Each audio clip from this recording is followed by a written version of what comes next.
Welcome to my LEGO life, where in today's video I'm going to be revisiting this LEGO city, as it seems I've neglected it for the last year. In the last video I was talking about expanding over here, but for the time being I've decided to leave that and fully focus on doing this side of the LEGO city, or the LEGO Amusement Park, as currently it's just a bit of a beach and two big LEGO sets plonked on a table. The first thing I'm going to be taking a look at in today's video is this section of the LEGO City, and more specifically, the road plates. Now these are quite old, I believe they're some point from the late 90s. These were released. They're very narrow, that's the key thing about them. I'm just going to grab a car from over here. This is the smallest LEGO City car LEGO sell today, is this sort of scale. And if I plonk it on there and just keep it that side of the line, you can see just how much of the road it takes up. And if I get another one of identical size and put it there, you can see they basically take up the whole road now. Now that's fine if all the LEGO cars were this size, they would just about fit. And you can see they're both on the green line there, but they're not. It's actually very hard to come by these size. The current size of LEGO cars now are this big. Now, this is still small for what LEGO sell today. This is 6 studs wide, or just over 6 studs wide. And you can already see with this, it's taking up most of the road. Get another identical size car on the other side, and you see the problem. It's too narrow. So that's what I'm trying to work out. These aren't even the biggest LEGO car. I've actually got this LEGO fire truck. That's basically taking up the whole road. As you can see, you couldn't have anything past that. Probably not even a cyclist. So I really want to change this. I know it's like realism and stuff, but for display purposes, that just still doesn't look right. So that's what I'm going to focus on. I've put these buildings here just for a bit of scale. When I designed the beach, because the beach was something that actually did take quite a bit of designing because of all like the plates and the scale for the LEGO City, I designed it with this road plate, and I actually designed all this with the wall. I'd done it so I could have 4 studs, which is just about wide enough for a minifigure to walk unobstructed, a 1 stud brick wall just like this one here, and then the beach a bit raised up, all this lovely sand, and that's the scale I designed it to, so I could have a really wide beach. But that doesn't allow for any expansion of the road, and it does mean it's a very narrow pavement. These are not sat on the things, they're very dirty, I do need to clean it. Like I said, I've neglected this for the last year.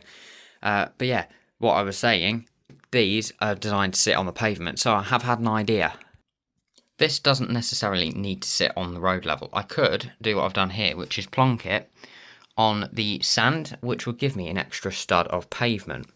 Now, on this side, there is no obstruction. So, what I've done is I've got this plate here, and if I pop that on there, you can see I've already got a wider road. Now, this is sort of my idea. Now, believe it or not, it's actually only using 1 stud on each side, so a total of 2 studs extra width. But due to the design of this road, it's not got these green lines. I just think it's an overall better design. It does actually give me quite a bit of width. We bring in those 2 original cars, and look at all of that space there. There is loads of space. Now, like I said, these are the smaller cars. What about these sides? Well, even when I get those, there's just about enough space. Don't get me wrong, this isn't perfect, but it is a lot better, and it is still sort of semi-realistic. The fire truck, of course, you plonk that on. This, it's not great, it takes up most of the road, but I feel like it's still better than that. And obviously what I was talking about with this wall, I put it on the beach, that still gives me 4 studs here. And then what I can do is, this is all a bit messy, but I've got this little contraption here. This is just some plates with some tiles, just using parts I've got. If I plonk this on, you can see now what we've actually gone and got is a raised curb, and I think this looks really, really nice with the dark grey and the light grey. So yeah, I really, really do like this idea. Now it also means this is quite raised up, so for the beach there will have to be some sort of ramp or sand. What I can do is use all this that was on the beach, I had to remove it, to literally just build up like a bit of a sandbank, which would be quite realistic where the pavement is. So that's my plan. The only thing I haven't figured out with this yet is how I'm going to get it down into the amusement park. Obviously, I'd like to do some like ramps and steps and stuff. I've currently just put them there for a second. Still trying to figure all that out. There are negatives with this road plate system. This is, I should mention, this is the new road plate system that LEGO brought in about 4 years ago now. One significant negative compared to these road plates is, well, what I'm showing you now. This is a curve. These can't do this. These can only do T-junctions like on the original set. We take a look at this box. It's just a T-junction. It's not really a proper corner. So if you've got a city and you want to have lots of corners, or just not an American grid style, these aren't really going to work for you unless you do some really complicated kind of like tiling system. But because of my really limited size in this Lego city, I can't really have any corners. It is just one straight road, and then something which was an original idea, I'm not sure if I'm still going for it, was going to be like a bit of a curved road, and then there was going to be a ferry that would take you across here, but like a little ferry port was what I was going to put here that cars could drive onto. I don't know if I'm still doing that, but I'm sure I'll be able to figure something out with tiles just to do that little curve onto there. But mainly it's just one straight road, so I think doing this brick built system is going to work a lot better. Now, as for cost, this is a lot more cost effective than going to buy these. Now, don't get me wrong, this road plate system is incredible. And part of me really wishes I'd designed the whole city around this. It's really wide, it's a lovely colour, these just work great. I don't know why LEGO retired them. They're quite expensive now. Look at those two original cars now. If I sit them right on the edge, you could get a third car in the middle. They're really, really wide. Even this big fire truck and this police van can pass perfectly. Bus can sit on there, no problem. So yeah, this road system, I'd love to have done this, but this is quite significantly wider in this middle section. On each side of these, I believe there is 9 studs, and on that one, there's only 6. So that would mean I'd have to really significantly shorten the beach to fit that in. Now, that might seem simple. What I've got is a lot of these 16 stud long plates. I could very probably figure something out, I'm sure, but that is a lot of hassle. Not to mention, I'd have to buy these road plates. That is still something I was looking into. These, I don't know how much they are. I managed to find them in a shop after they'd retired for retail price, which was lucky, and that's how I got these 4. I only paid 20 quid for all of those, which is really good, but I don't think it's realistic. I mean, how many of these am I going to need? I think I'd need 8, so I'd need to go to the shop and find another, or 2 on eBay or something, and find another 4 of those, and then rip up all this Lego beach, which isn't something I really want to do, take away from the beach. So I'm thinking it might just be easier for me to do this system that I've described today, which is going to mean buying another couple of those boxes just down there, probably another 2 boxes, about 15 quid a box, so 30 quid. That's probably going to work out best, and it is easier to do things like this system on the side. And I do think it looks really nice. You can add speed bumps in, which is cool. You can have these crossings where you like them. I do think it's a really nice system. So that is my current sort of plan. As for buildings on this side of the amusement park, Lego City, beach, whatever you want to call it, I'm not actually too sure what I want to do with it, because these really big buildings over here, like the City of Lanterns and the Lego Police Station, the modular building, aren't going to fit anywhere, realistically. They can't go over here. So there will still be some sort of an expansion in the future, but for now, they're just sat on display like that. And when I do that, I will probably just do it all with these base plates as well, which would be pretty nice. For now, I need some smaller buildings to go in to this part. More of an amusement park, so don't want anything sort of too permanent looking, almost. Not permanent looking, but yeah, like a street. I want it to be quite open, which is why this sort of mock, it utilises part of a facade of another Lego set. It's going to be perfect, I think, to put on the edge of the amusement park. It's a big custom Lego store. It's got a big glass roof so you can see in when you're looking down. I really like that I added.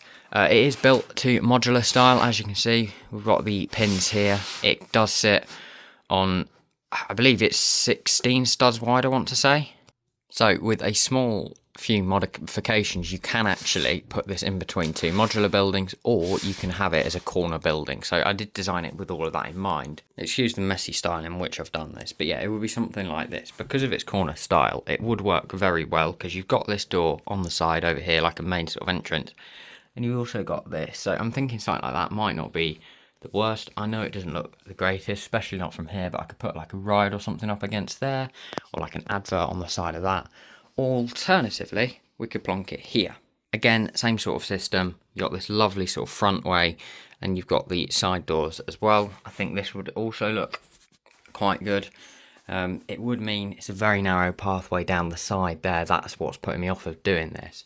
But I'm thinking something like that. Alternatively, this will just go into storage and wait until I do the other side of the Lego City.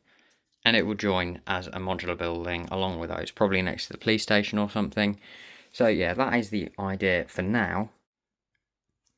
And then it's just trying to find some small rides and things to go into the amusement park. Landscape this front section because I have used these road plates. Base plates were expensive, so I already had these. Used those ones, and the idea was to put plates on top. Landscape this will have like food stores and things along. I want to make it look a bit like a sort of carnival. That's what's going to go along here. Got this little carousel in there. Want to see if I can add like another little ride into this bit. Then it'll be, yeah, more like stalls and things. That's what it's going to have a lot of. Then we've got like this game store. Do things like that. And then the other place is there's sort of a waste of space over there. Now it's partly the access. Getting down here, it is quite small. I have to stand sideways and sort of walk sideways. I've got one of my other mock projects over here. This is the first aid thing. Quite realistic for a theme park, but I don't really want to put that much back here because it's not really going to be seen. Don't get me wrong, I can do some stuff. I can build like a little pathway through there if I want. I can remove some of these. But whatever I put over here is just not going to be seen from the place I am most. The only time I ever come down here is to get access to this part of the Lego City. So I'm quite hesitant to put really anything that interesting down here. I might put some trucks or something. I don't know, because I'm looking at this being more of a permanent fun fair. Sort of amusement park, but I really don't know what to put down here because I think anything I add is just going to be hidden most of the time, so that is the tricky thing. But unfortunately, I wouldn't be able to move this roller coaster back or anything. With the size of these two coasters and having them in an amusement park, it does take up an incredible amount of space. But I think the next step is going to be convert this roadway into whatever I'm doing, whether I'm doing that road plate system or if I'm going to faff about, move all the beach, pull all that up and decide to add these road plates in. I'm not too sure. I've not fully decided yet. Either way, I'll have to figure it out soon and I'm going to get that done and that will be in the next video. I'll be doing all of that, installing that, making that look really, really good.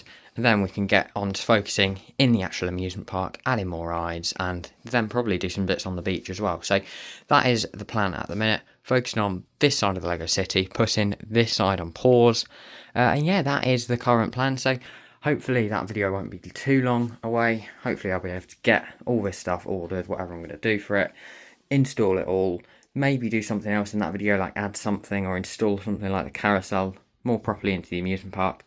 Yeah, that's all for this video, so thank you for watching and I will see you in the next one, which will hopefully be on this Lego City.